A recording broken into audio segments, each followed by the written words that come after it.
আরজি করের ঘটনার প্রতিবাদে বেলদাতে পথে নামল বিজেপি। মশাল হাতে মিছিল করলেন বিজেপির নেতা কর্মীরা। সন্ধ্যায় বিজেপির মিছিলটি বেলদা কালী মন্দির থেকে শুরু হয়।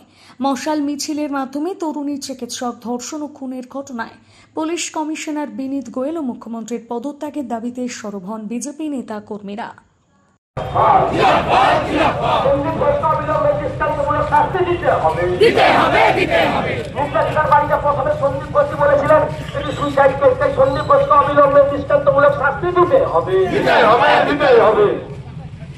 পুলিশ কমিশনার বিনীত গোয়েল পুলিশ কমিশনার বিনীত গোয়েলকে অবিলম্বে প্রতিষ্ঠানমূলক শাস্তি দিতে হবে।